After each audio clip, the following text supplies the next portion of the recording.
Hello and welcome to A Course in Miracles in Practice. We're so pleased you're here to delve into the practical application of the Course. Each day, we consider a new lesson from the workbook with the intention of bringing its wisdom into our lives in tangible ways. Let's maybe start by grounding ourselves with today's lesson. This is lesson 115. Salvation is my only function here. My function here is to forgive the world for all the errors I have made, for thus am I released from them with all the world. My part is essential to God's plan for salvation. I am essential to the plan of God for the salvation of the world. For he gave me his plan that I might save the world. Okay, on the hour, salvation is my only function here. On the half hour, my part is essential to God's plan for salvation. So right away, that first part, salvation being tied to forgiving my own errors, the ones I've projected onto the world, that's quite a turn, isn't it? It really is. It flips the usual script, you know? Instead of fixing something out there, it's about seeing how my perception, my own past mistakes or judgments are coloring everything. And that forgiveness is the release, not just for me, but it says with all the world. It implies this interconnectedness in the release. Yeah, it's like an internal shift that has this ripple effect, very much an inside-out approach. And then the second idea builds on that, saying my part, my specific part, is essential. Right. Which feels important, especially when you look at the world and maybe feel a bit small or overwhelmed. It counters that feeling, doesn't it? It suggests that this inner work, this forgiveness, isn't just personal navel-gazing. It's actually vital to the bigger picture, to God's plan.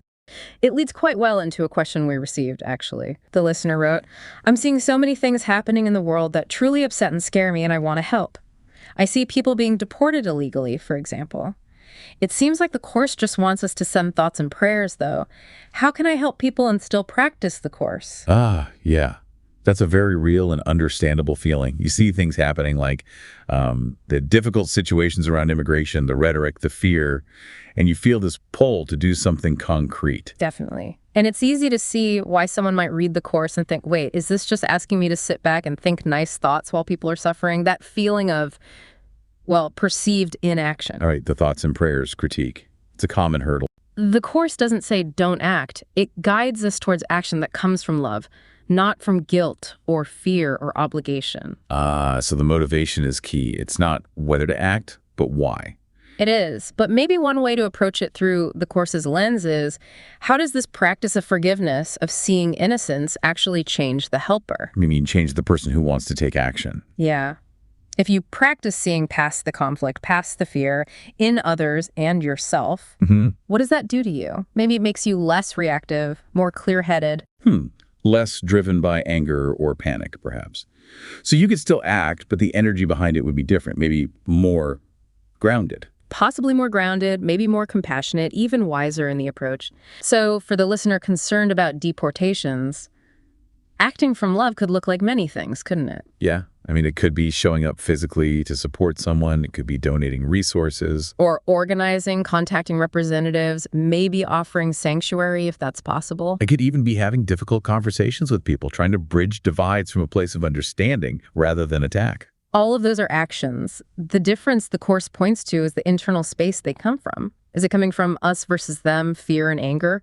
Or is it coming from we are connected, compassion, and a desire for genuine healing? That feels different. Less likely to burn you out, maybe. Acting from anger can be exhausting. It really can. And sometimes it just perpetuates the cycle of attack and defense. Action from love, even if it's firm action, has a different quality. It seeks to uplift, to heal, not just to fight against something. So for our listener, the path isn't necessarily choosing between helping and practicing the Course. It's about letting the practice inform how they help. It's about letting that inner work, the forgiveness, the recognition of shared innocence, the letting go of judgment become the foundation from which their actions arise. The action becomes an extension of the inner peace rather than a frantic reaction to outer chaos. Becoming that fearless, clear, compassionate presence in the world and letting your actions flow from that place. It requires ongoing practice and willingness. Well, thank you for joining us again for this dive into these really vital questions. And thank you to the listener for sharing that experience. Yes, thank you all for exploring this with us. It's always helpful to unpack these ideas together. We'll continue the conversation next time. If anything we talked about made you pause or think, or, left you wondering, but what about? Just please drop us a line, shoot us an email. We really genuinely want to know what's percolating for you. ACIM at theworldharmonyproject.org. That's ACIM at theworldharmonyproject.org.